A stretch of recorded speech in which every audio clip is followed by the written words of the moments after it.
지금 백보드판에 크게 5가지로 요약을 해서 내가 여기 앉으면 또 안 보이겠네. 대략 보여요. 네.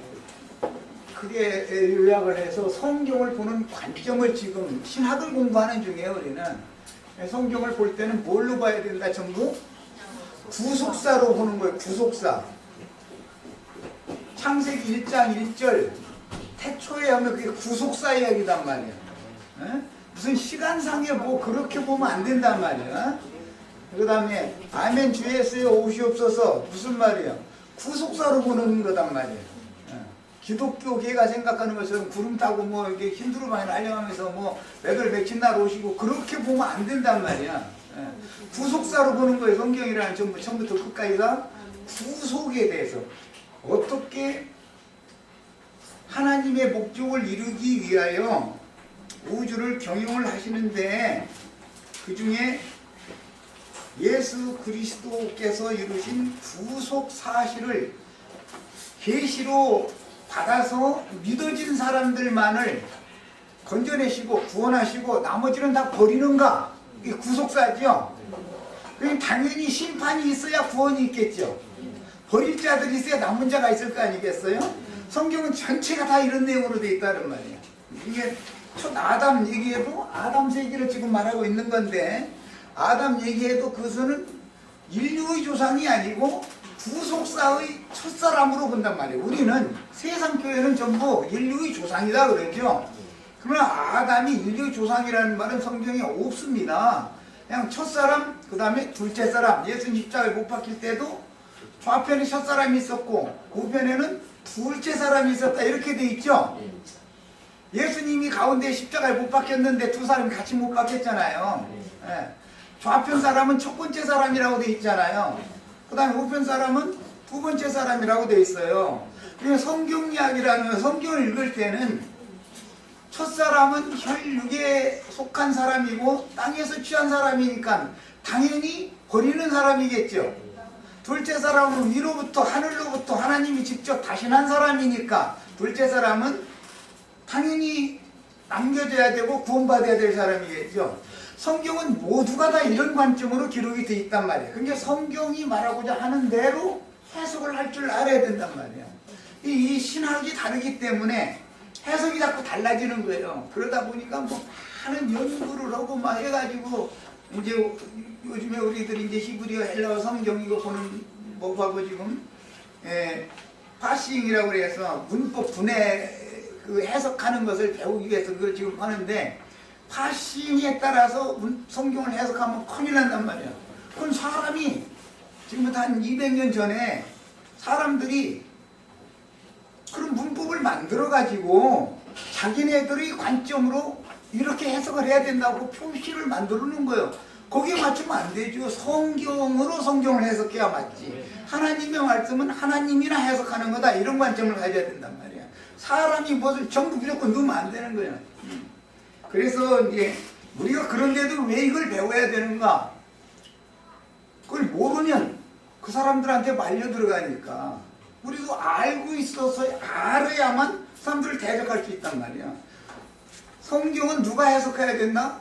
주의 성령께서 해석하는 것이 가장 옳은 거예요. 성경이 성경을 해석해야 되는 거예요. 사람이 뭔가를 가미해서 뭔가를 자꾸 하려고 하면은 무조건 안 된단 말이야. 아무리 그럴싸하고 근접하게 가도 아니단 말이야. 이제 이런 거에 대해서 마음을 아주 명확하게 성경을 보는 관점을 우리가 잘 정리를 하시길 바래요. 아담에서 노아까지는 아담 전에 심판이 있었었죠. 영원전후 심판이 있었고 아담부터 시작이 됐는데 이것은 구속사가 시작이 됐다 그런 말이에요. 이제 천하의 물이 한 곳으로 모여서 바다가 되고 드러난 붙은 땅이 됐는데 땅에 이제 모든 산물이 생산되는 얘기잖아요. 땅에 나온 모든 그 생물들 중에서 사람이 영장이다. 그 네 생물 중에 사람이 가장 으뜸이다. 그걸 말하는 것이 성경의 구속사란 말이에요. 지금 아까 이제 우연찮게 그 얘기까지 나왔는데 궁창괴물 무슨 말이에요? 공중권세 잡은 영들이다 이거예요. 천사의 세계를 말한다 이거야. 그럼 궁창 아랫물 하면 그것은 악귀들을 말한다, 귀신들. 그래서 이미 영혼 전 이야기할 때 사람이 이미 존재했었다는 것도 우리가 읽었고, 욥기 이런 데서 읽었고, 그때 하나님이 땅을 밀어서 큰 지각 변동을 일으키고 물로 온 세계를 다 덮어버려 가지고 이렇게 된 다음에 물로 심판되어진 다음에 회복하는 얘기가 창세기 1장이다라는 걸 여러 시간에 말씀했죠. 왜 그래? 이제 아담 세계를 통해서 새로운 두 번째 구속사를 실행하고자 한다. 첫 번째 큰 틀에서 구속사는 그렇게 심판으로 끝나버린 거예요. 아담으로부터 시작해서 다시 두 번째 회복이 온다 이거예요. 그러나 첫사람 아담 역시 또 첫 것이기 때문에 어차피 완전한 것이 아니다 이거예요. 둘째 아담 예수 그리스도의 새 세계를 실현하고자 하는 구속사가 지금 이어진다 그런 말이에요. 이런 관점으로 보는 거예요, 우리는 성경을. 지금까지 한 얘기 아시겠죠? 자, 아담부터 이제 구속사가 시작이 되었는데 대표적인 것은 무화과나무 치마 대신에 짐승 가죽으로도 옷을 만들어서 입혀가지고 뱀이 점령한 땅의 낙원에서 추방시킨 이야기죠. 사실은 그것이 구속이다 이거예요. 이게. 그랬는데 추방당했다 해서 그것이 심판으로만 생각될 것이 아니라, 예를 들어서 훗날 역사상에 하나님의 백성들이 아시리아나 바벨론으로 흩음을 당해서 추방을 당해서 약속의 땅에서 추방을 당했어도 회복의 때가 오면 돌아온 머리가 나오게 되죠. 남은 자가 있게 돼 있어요. 반드시 언제든지 심판이 있으면 다 심판하는 것이 아니라 남은 자가 있게 마련이다 그래요. 남은 자는 구원이고 나머지는 심판이에요. 홍수 심판 때도 궁창 위에 물이, 궁창에 하늘에 창이 열리고 그 다음에 땅에 들은 기풍의 샘이 터져가지고 두 물이 합해져서 홍수물이 됐단 말이에요. 이렇게 돼 있죠. 그러니까 이것은 이제 영적으로 볼 때는 공중권세 잡은 영의 영들과 영들이 다 지상으로 내려온 상태죠. 이제 물이라는 건 영을 말하는 거니까 늘 천하의 물이다 그러면은 영원 세계에서 몸이 죽었지만 영은 죽는 게 아니었기 때문에 반역 천사들과 연합되어져 있던 그 인간의 영들이 귀신들이 됐다는 거예요. 그래서 아담 세계 이후에는 하나님이 귀신을 창조했거나 무슨 천사를 창조한 일이 없지 않냐 이것을 강조해서 말씀을 나눴었던 거예요.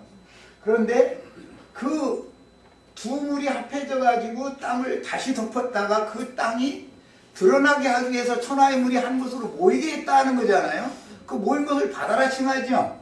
바다는 세상을 영적으로 상징하는 거단 말이에요. 네.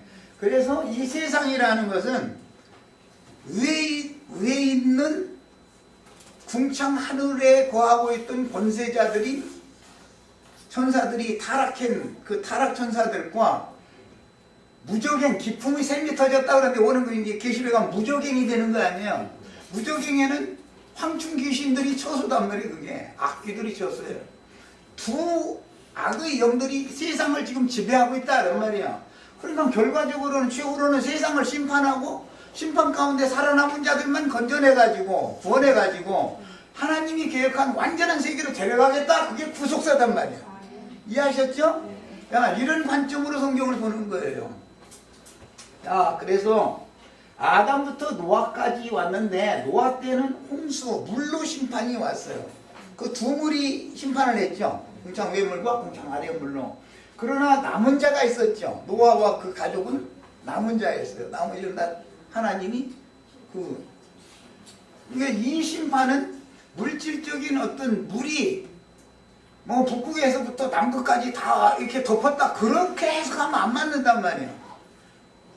이거는 지질학이나 그런 것을 말하는 게 아니에요.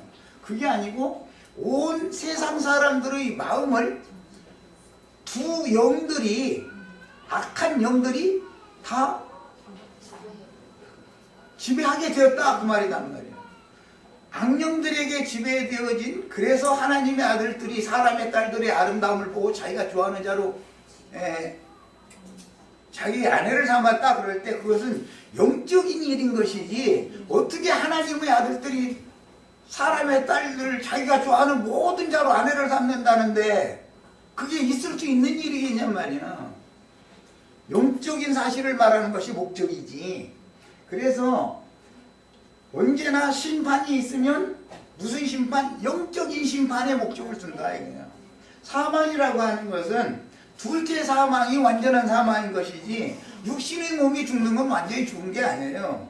육신의 몸은 죽어도 부활을 할 수가 있죠. 영으로는 예수님이 대표적으로 육체는 죽임당했지만 영은 살리심을 받았잖아요. 그런 것처럼 육신의 몸이 죽는 거는 악을 행한 사람만 죽고 선을 행한 사람은 안 죽는 게 아니죠. 예수 믿는 사람 안 죽는 게 아니죠. 예수 안 믿는 사람도 육신의 몸은 죽고 예수 믿는 사람도 죽어요. 그런데 부활이 두 가지가 있어서 생명의 부활이 있고 심판의 부활이 있어서 어떤 사람들은 영은 죽지 않는 거기 때문에 심판의 부활에 들어가고 어떤 사람들은 생명의 부활에 들어간다, 이걸 말하는 거단 말이야. 성경에는 늘 마찬가지. 심판이 있으면 반드시 다시 살리는 부활이 있게 마련이고, 그 부활, 생명의 부활에 참여할 자들을 남은 자다 그런단 말이야.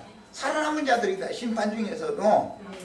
그 다음에 두 번째 단계는 노아가 세 아들이 있는데 세 아들 중에 두 아들은 셈과 야벳은 하나님의 관심사에 있지만 함족은 하나님의 관심사 밖에 있게 되죠. 그게 창세기 10장 이후의 기록이죠. 그러니까 하나님의 관심에서는 구속사의 중심이 누구냐면은 노아 다음에 셈으로 이어지는 거예요. 야벳으로 이어진 게 아니라, 물론 야벳은 심판 대상은 아니에요. 셈으로 이어져 가지고 어디까지 왔죠? 데라까지 온단 말이에요. 데라가 아브라함의 아버지죠. 데라까지 오면 데라는 바벨이라고 하는 곳, 바벨의 왕국은 니무롯의 나라죠. 함족속 중에 니무롯이라는 사람이 바벨이라는 나라를 경영했잖아요. 거기에서 데라까지 종살이를 하는데, 여기에서 하나님이 바벨에서 언어를 혼잡해 가지고 흩었다는 거예요. 바벨에서 심판을 받는 데는 물로 심판했다고 돼 있지 않고 말로 심판해다. 언어로 심판을 받는다. 말이 곧 영이죠.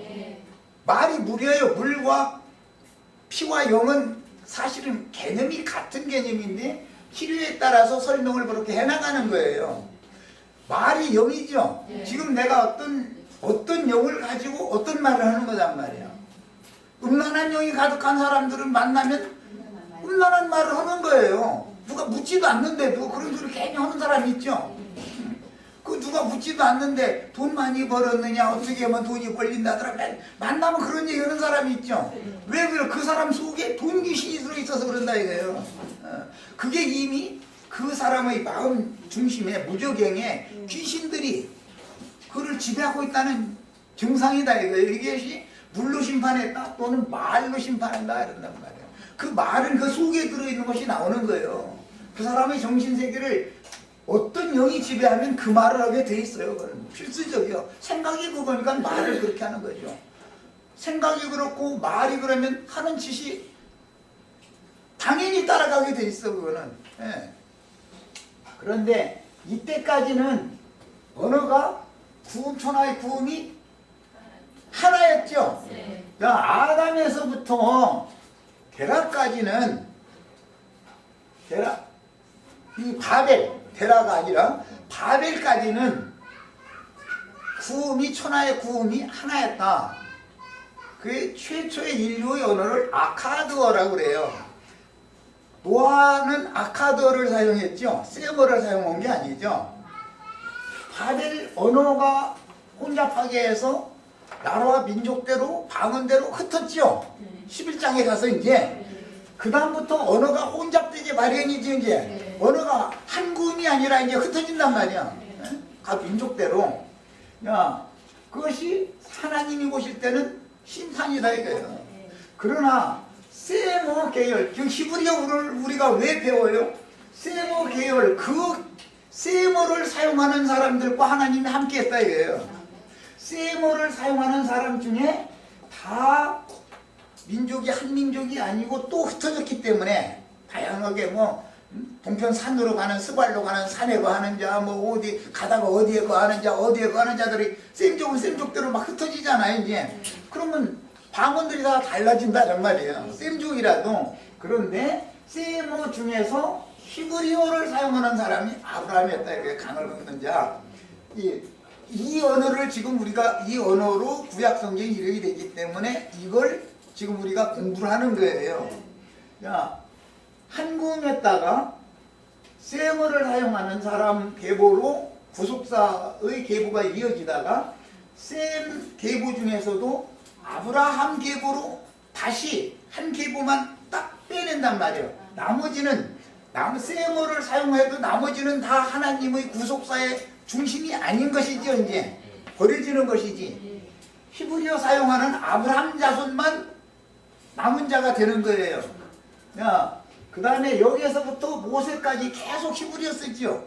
그러나 애굽에 내려가서 400년 동안 거의 500년 동안을 종살이를 하는 사이에 자기네 나라 모국어를 잊어버리고 애국어를 함 족속 언어를 사용하게 된다는 말이야.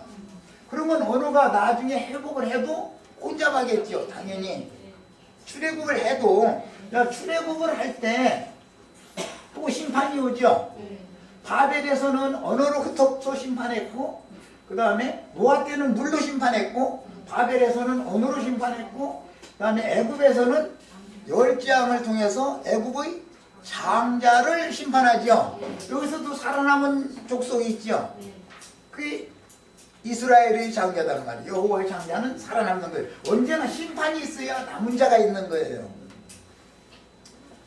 그 다음에 이제 어려운 부분으로 왔습니다.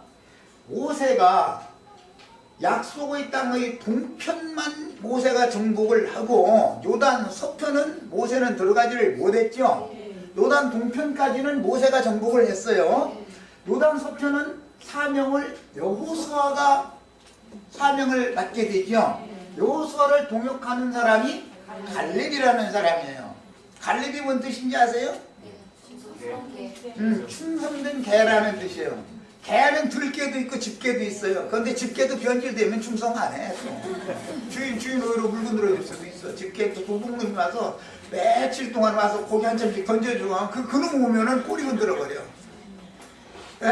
도둑놈한테 개도 이렇게 쏘을 수도 있어. 그래서 개도 두 종류가 있어. 이리, 늑대, 승양 이런 거 들개 종류는 이거 전부 마귀 자식을 상징하는 거잖아요. 주님의 하나님의 양머리를 물어다가 먹는 상징하는 거예요. 충성된 개예요.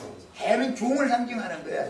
집을 지키는 의무가 있는 거죠. 이름도 그래서 여호수아는 예수라는 이름의 원래 이름이니까 호세아라는 이름은 둘이 동역을 해서 가나안 땅 서안을 정복을 시작을 했는데 여호수아와 갈렙이 죽었을 때 가나안 땅이 완전히 정복된 게 아니고 남은 자들이 가나안 족속 중에 남은 자들이 있죠. 그래서 그때 남은 자들 보고는 후기 가나안족이다. 이제 신학에서는 이렇게 말을 해요.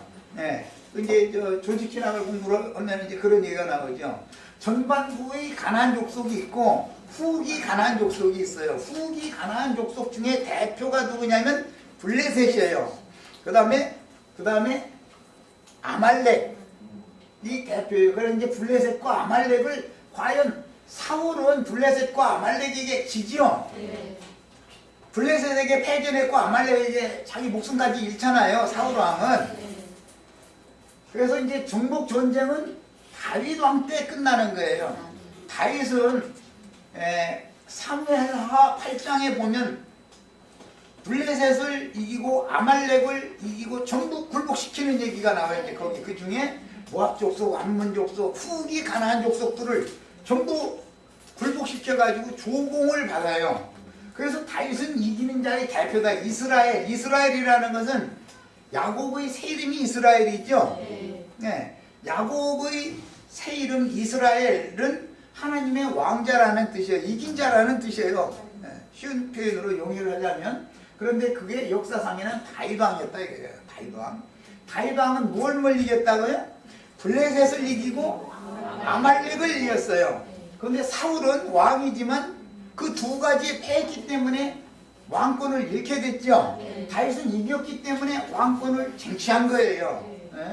그게 가나안 족속의 심판이 다윗까지 모세부터 시작이 됐지만 다윗 때까지 계속 전쟁이 계속되는데 이 기간을 사사시대다 그러죠. 이 사이에 있는 시대를 여호수아 갈렙이 죽은 다음에 사사시대로 넘어가죠. 첫 번째 사사가 누구예요? 성경실력이 어느 정도인가 한번 모르겠어요? 사무엘이에요? 온니엘이라는 사람이 이제서 생각나요? 온니엘이라는 사람이 갈렙의 조카지요. 조카. 갈렙의 동생의 아들이잖아요. 온니엘이. 이 사람한테 갈렙이 약속했죠. 뭘 약속했어요? 이 원수들을 다 쳐부신다면 내 딸을 주겠다. 상품으로 딸을 걸었어요. 그랬는데 온니엘이 가서 쳐부셔버렸어요. 원수의 신을. 그래서 갈렙의 딸이 악사라는 딸이 온니엘이라는 사람한테 혼인을 하게 됐고 이때부터는 사사가 전쟁을 수행하고 가나안의 남은 족속들을 사사들이 전쟁을 수행을 해서 이기는 거죠. 사사들에게 하나님이 함께 하셨기 때문에 이겼고 사사들이 죽으면 또 가나안 족속이 이기죠. 이걸 반복 언제까지 하냐? 사울 왕 때까지 계속 이어지죠. 이 온니엘부터 시작해서 사사시대가 언제까지 가죠? 사무엘까지가 사사시대라고 그래요. 온니엘부터 시작해서 사무엘까지 사사시대가 약 450년 정도 이 기간 아직 전쟁이 안 끝난 거예요. 그 다음에 사울왕이 사무엘에 의해서 기름 부음을 받고 사울왕이 왕으로 등극을 했지만 블레셋에게 패전당하고 길보아 산에서 네 아들 중에 세 아들과 사울이 한꺼번에 죽었죠. 하루에.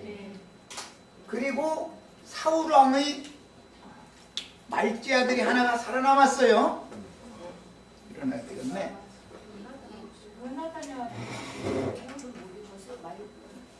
자,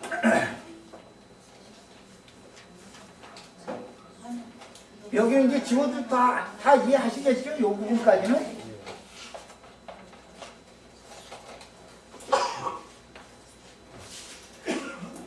사울의 아들이 넷인데 네 번째 아들은 태어날 때 약간 불편한 몸을 가지고 태어났고 이스보셋이라는 이름 읽어보셨어요? 네. 이스보셋까지는 다윗이 아직 왕이 아니죠? 저희 아버지 사울의 대를 이스보셋이 이었으니까 그래서 이스보셋이 살아있으면 다윗이 왕권을 행사할 수가 있다 없다? 없어요. 못하는 거예요. 기름은 부음받았지만 왕권 행사는 아직 못하는 거예요. 이스보셋이 반역자의 손에 의해서 죽었죠. 이스라엘 자기 일을 떠받들어 주던 사람이 다윗이 자꾸 흥황하는 걸 보고 이게 이 목 따다가 다윗한테 바치면 한 자리 없겠지 해서 그렇게 된 거 아니에요. 대답할 별로 이게 확실하게 못한 걸 보니까 이스라엘의 역사를 지금 잘 모르는 거예요. 이 이스라엘의 역사를 모르면 구속사를 알 수가 없어요. 자, 그런데 이스보셋이 살아있는 한은 다윗이 왕권을 행사할 수가 없어요. 그래서 이런 때 보고는 뭐라 그러죠? 명분상의 왕이다 그런단 말이에요. 명분. 장자의 명분은 가졌는데 권리가 아직 없다 이거예요. 이게 뭔 말인지 아시겠죠? 왜 그래요? 그 명분은 기름 부음을 받았으니까 명분은 있지만 이스보셋이 살아있는 한은 다윗이 장자의 권세를 행할 수는 없는 거다 이거예요. 자, 이때 이스보셋이 살아있는 때가 왕정으로 넘어가는 과정이다 이게. 사울이 죽었어도 아직은 잔재 세력이 있는 거다 그런 말이에요. 역사에서도 늘 그럴 수가 있는 거잖아요. 예. 자, 이제 다윗이 왕위에 완전히 앉으려면 어떤 이 사람이 앞서서 왕권을 명분뿐 실권을 갖고 있는 사람이 제거되지 않으면 명분만 갖고 있는 사람이 왕권 행사할 수는 없는 거죠. 이 역사가 왕정의 과정에 사울과 이스보셋은 다윗 왕으로 넘어가는 과정에 있는 다리 역할을 하는 사람들이다. 사울과 이스보셋은 예수님이 오시면 요한이라는 다리가 있어야지요. 언제나 보면 한 시대에서 한 시대로 넘어가려면 과정이 언제든지 있게 마련이에요. 과정이. 그런 것을 생각해 보시는 거예요. 이건 사라고 해서 사자죠. 사울의 사자. 네 번째 아들 이스보셋이에요. 그 다음에 이스보셋이 제거된 다음에 이제 다윗 시대가 오는 거예요. 다윗은 기름 부음을 몇 번 받아요? 세 번 받죠? 첫 번째는 사무엘에 의해서 명분상의 기름을 부음을 받죠. 그 다음에는 유다 족속을 통해서 유대 지파를 통해서 자기 동족이니까 이 족속은 인정 않는 거예요. 두 번째까지는. 그 다음에 온 이스라엘에게 기름 부음을 받으려면 다윗이 뭔가 실패를 한번 하고 회복이 돼야죠. 그렇죠? 그냥 기름 부음 받는 것이 없어요. 반드시 뭔 기름 부음을 받을 때마다 뭔 사건이 앞에 있고 그 다음에 기름 부음을 받는 거예요. 이것은 북주는 여기까지는 아직 다윗을 왕으로 완전히 인정하지 않는다라는 뜻이에요. 온 이스라엘의 그 장로들에게 세 번째 기름 부음을 받을 때 그때 완전한 명실상부한 이스라엘의 왕이다 이래요. 이때가. 야, 이 말은 뭐 아버지, 아들, 성령 이제 신학에서는 이제 이렇게 아직 아버지 하나님의 때, 아들의 때, 뭐 성령의 때 이제 이렇게도 이제 그 기름 부음 받는 것을 기름 부음 받는 것과 관계가 있으니까 신학교는 이제 그런 해석도 이제 하지만 그건 좀 어떤 면에서는 좀 무리한 해석일 수가 있으니까. 어쨌든 이 점은 다윗은 기름 부음을 3번 받았다. 이것을 꼭 이해를 하셔야 되겠어요.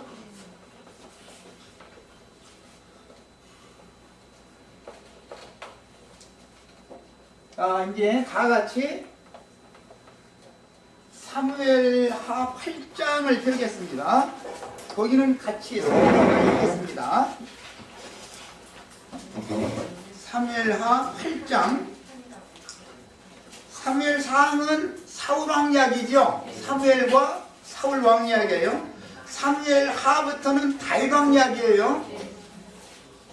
열왕기하, 열왕기상, 열왕기 편으로 들어가면 솔로몬 왕 이야기죠. 사무엘하는 어떤 왕 이야기라고요? 다윗 왕 이야기는 사무엘하. 그냥 사무엘하 하면 다윗 얘기 이렇게 생각하시면 되고, 사무엘상 하면 사무엘과 사울 왕 이야기 이렇게 이해를 하시면 되는 거예요. 자, 우리는 오늘은 사무엘하 8장을 보겠습니다. 그 후에 다윗이 블레셋 사람을 쳐서 항복을 받고 블레셋 사람들의 손에서 메덱 암마를 빼앗으니라. 이렇게 시작이 되죠. 그 후에 라는 말은 사울왕이 블레셋과 전투를 하다가 죽고 그 다음에 사울왕의 후계인 이스보셋도 반역을 당해서 죽고 그 후에 이제 다윗의 때가 온다 그 말이에요 지금. 야, 다윗은 특징이 뭐냐? 블레셋 사람들을 쳐서 항복을 받은 것이 특징이다 이거야. 사울왕은 특징이 뭐였죠? 블레셋 사람들과 길보아 산에서 전쟁하다가 세 아들들과 본인이 전사당해서 죽은 거죠. 사울왕은 블레셋에게 패했고 다윗 왕은 블레셋을 항복시켰다, 굴복시켰다 이래요. 자, 그러면 이제 성경에서 이제 영해를 하는 거예요. 지금부터는 성경에서 사울과는 아말렉이 필연 관계가 있죠. 뿐만 아니라 블레셋과도 필연적으로 관계가 있어요.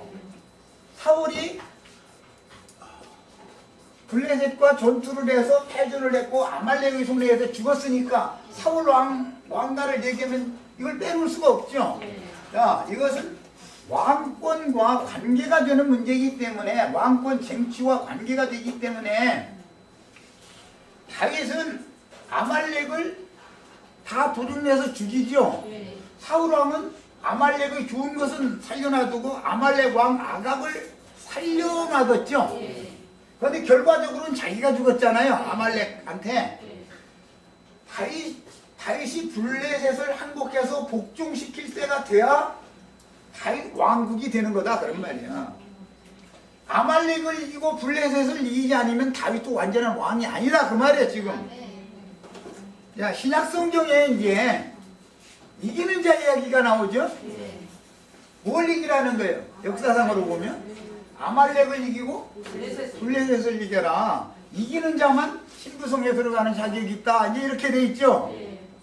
이게 하나님의 왕국의 왕권은 아말렉을 이겨야 되고 블레셋을 이겨야만 명실상부한 왕권이 부여된다. 그런 말이란 말이에요. 자, 아말렉의 조상이 누구예요? 예? 이거 그만큼 우리들이 성경을 안 읽는다는 거예요. 성경을 몰라 지금 사실은. 성경을 너무 안 읽어서 그래요. 아말렉은 창세기 36장 족보 이야기 나오죠. 누구 자손이에요? 뭐라고 되어 있어요?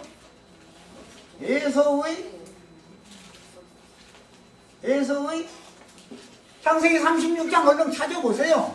장까지 읽어줬는데도 절을 내주세요 이러나?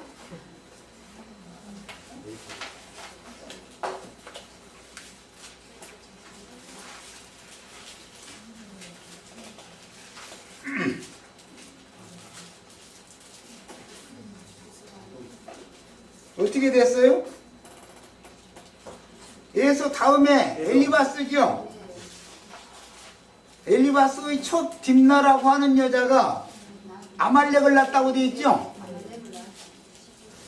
12절 36장까지 일러줬는데도 못 찾으니까 12절까지 일러주는 거예요. 이제 이렇게 해서는 안 되는 거예요. 에서가 누구 자손입니까 하면 아말렉이 누구 자손입니까 하면 이게 딱 나와야 되잖아. 사실은 이 정도로 성경을 안 읽어서는 안 돼요. 에서의 아들 누구?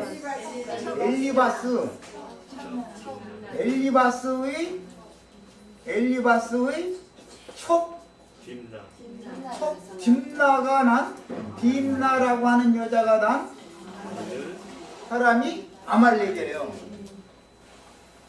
자, 이 사람은 하나님의 말씀에 에서는 누구와 형제간이죠? 쌍둥이인데 야곱과 형제간이죠. 뱃속에서 야곱이나 에서가 뭐 선을 행했거나 악을 행한 일이 없는데 하나님은 누구는 사랑하고 누구는 미워한다? 그럼 뭔 말이에요? 첫사람은 미워하고 둘째 사람은 사랑한다 그 말이죠. 한 뱃속에서 나온 사람들이에요. 야, 그러니까 첫사람의 계보다 이 말이죠. 아말렉은 첫사람의 계보예요.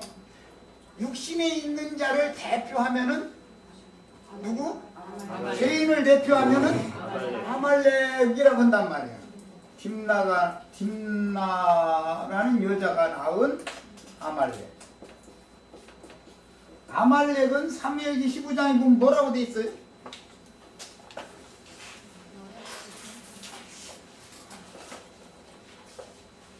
그냥 아말렉을 치라고 돼 있어요? 사무엘이 사울에게 명령한 말이 있잖아요. 하나님의 말씀은 왜 치라고 돼 있어요? 하나도 남기지 말고서 죄인이기 때문에 그랬죠. 죄인 아말렉을 쳐라. 사무엘 15장 읽어보세요. 빨리 찾으면 몇 절이 나와요? 신약에 죄를 심판한다, 죄인을 심판한다 그런 얘기가 나오면 그게 어디에서 근거에서 나온 말인지를 알아야 되잖아요. 우리가 죄에서 여러 빼가면 박수 치면서 찬송한다 해서 구원받는 건 아니잖아. 18절에 뭐라고 돼 있어요? 죄인 아말렉을 쳐라. 아말렉은 뭘 대표한다 그러니까? 야, 왜 에서를 미워했을 것 같아요? 첫사람은 다 죄인이니까 그 말이죠. 죄인의 후계는 아말렉이 대표다 이런 말이에요. 자, 그 다음에 이제 공부 많이 하셔야 돼요. 우리 진짜 성경을 많이 읽으셔야 돼. 그 다음에는 블레셋과 전쟁해가지고 사울이 패하죠. 역사상으로 블레셋은 팔레스틴이라는 그 땅 이름이, 팔레스틴 사람들의 이름이 우리 한글로 블레셋이라고 되어 있는 이 용어에서 나오는 말이에요. 가나안 땅 중에서도 해안 애굽 쪽의 가까운 그런 애굽으로 가는 왕의 대로 그쪽을 차지하고 살던 족속이 블레셋 족속이에요. 블레셋 족속은 큰 나라를 가지고 있어요? 도시국가 형태를 하고 있어요? 큰 나라를. 블레셋이라는 나라는 도시국가지요? 도시국가예요. 자, 도시 이름을 한번 대봅니다. 자신있게 다섯 도시 될 수 있는 사람. 네, 자, 가드. 좋습니다. 가드 사람 아주 유명하죠? 누구예요? 골리앗. 그 다음에 가사. 그 다음에 에스불론. 네, 좋습니다. 에스불론, 에글론, 아스돗. 네, 다 나왔네. 자, 이렇게 다섯 종족으로 구성이 되어 있어요. 이 블레셋은. 이 사람들은 전쟁을 할 때 개별적으로는 덤비지 않아요. 이렇게 연합전선을 펼쳐가지고 덤빈단 말이에요. 사울을 죽인 블레셋이 죽였다. 블레셋과 길보아 산에서 사울이 전쟁을 하다가 패전했다 그럴 때 가두고만 전쟁하는 게 아니에요. 연합군과 전쟁을 한 거지. 다윗이 블레셋을 복종시켰다, 항복바다가에 복종시켰다 그러면 가사 사람들만 복종시킨 게 아니에요. 다 복종시킨 거예요. 다섯 족속을 다. 그런 표현인 거예요. 예. 자, 이 블레셋은 대표적인 표현이 무할례자, 신약에 보면 무할례자 얘기 나오죠? 무할례자라는 게 뭔 뜻이요? 할례 없는 자다 그 말이죠? 무할례자를 대표하는데 무할례자는 믿는 사람이 안 믿는 사람이? 실제로는 안 믿지만 겉으로는 너무 잘 믿는 사람이죠? 유대인들이 이방인들 보고 무할례자들이라고 비판했지만 바울 사도가 해석할 때는 우리가 참 할례당이고 역으로 손할례당이 사실은 무할례자들이다 그랬죠? 그러니까 손할례당들이 안 믿는다는 사람들이요, 믿는 사람들이요. 육으로 볼 때는 너무 잘 믿는데 영으로 볼 때는 할례가 없는 자들이다. 이게 사울 왕이 왜 아말렉 사람에게 나를 네 손으로 죽여달라고 부탁을 하는 얘기가 왜 죽여달라고 그랬어요? 할례 없는 블레셋의 손에 죽게 놔두지 말고 네가 나를 죽여다고 그랬단 말이에요. 왜? 사울 왕과 같이 다니는 이방인이지만 그는 할례를 어쨌든 손할례를 받았으니까 할례 없는 사람에게 죽는 것이 이스라엘 사람들에게는 가장 큰 수치다 이거예요. 자, 그러면 이제 다시 할례 얘기로 이제 넘어갑니다. 할례는 남자도 받고 여자도 받죠? 네. 자, 남자는 어디다 받아요? 표피. 네, 난지 8일 만에 남자는 후피를 잘라내죠. 여자는 시집을 가서 첫날 밤에 할례를 받는 거예요. 네. 자, 그러니까 남자든 여자든 다 할례를 받아야 되는데 할례 받은 일이 없다라는 말은 영적으로는 이게 그럼 무슨 뜻이냐? 말씀을 들을 기가 없다. 목이 너무 뻣뻣하다, 곧다 그 말이에요. 마음과 귀의 할례를 받으라 이렇게 돼 있죠.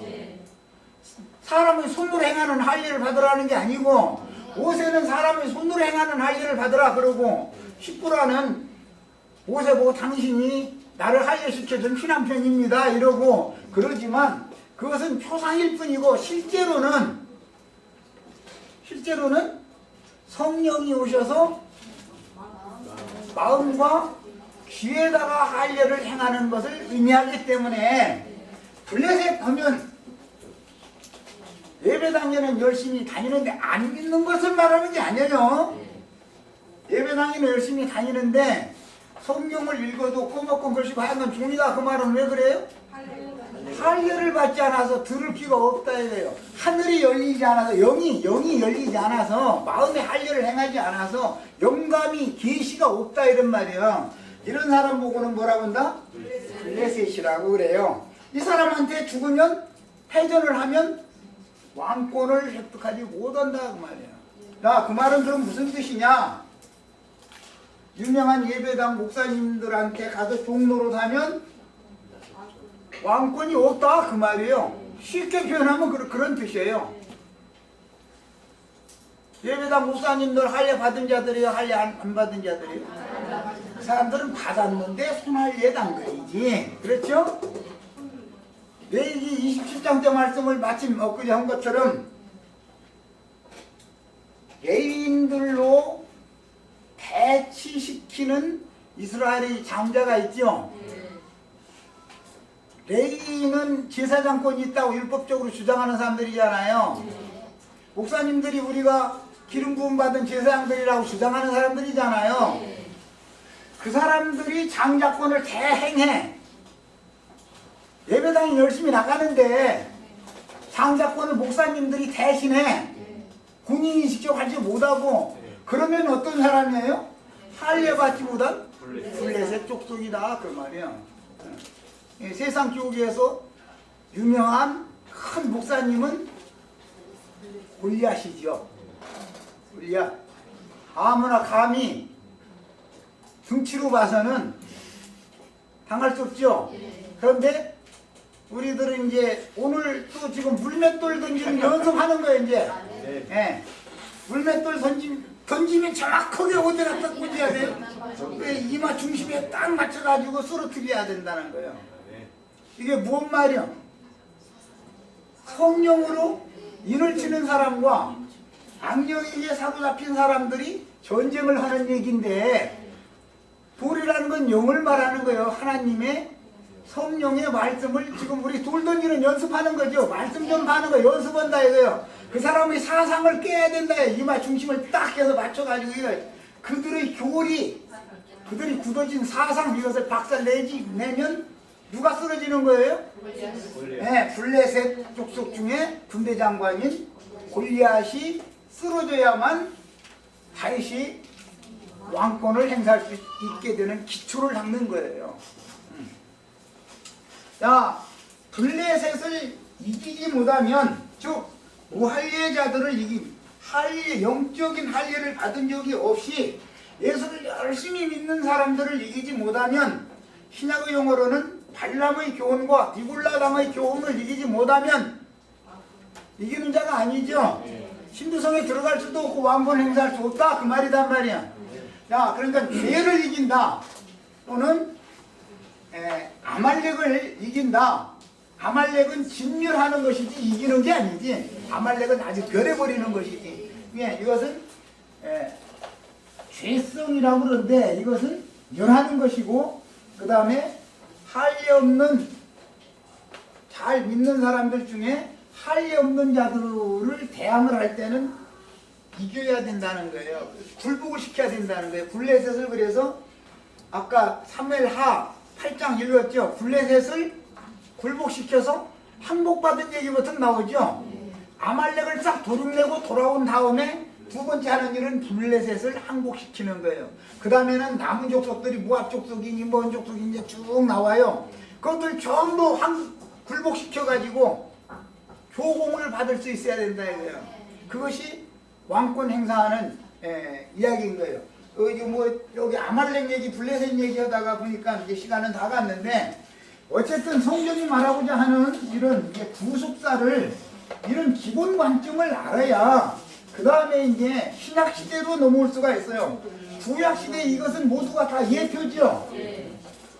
구약 시대의 이런 그림자적인 예표 모형을 모르면 신약 시대의 실상에 대해서 얘기를 해줘도 이해가 안 되는 거예요. 이해가 될 수가 없죠. 신약은 전부 영적인 해석을 자꾸 가는 건데, 그래서 이제 나는 이런 문제 때문에 사람들이 고안해낸 뭘 가지고 하나님의 말씀을 해석하기 위해서 거기에다가 자꾸 뭘 해석을 가하는 걸 난 그렇게 싫어하는 거예요.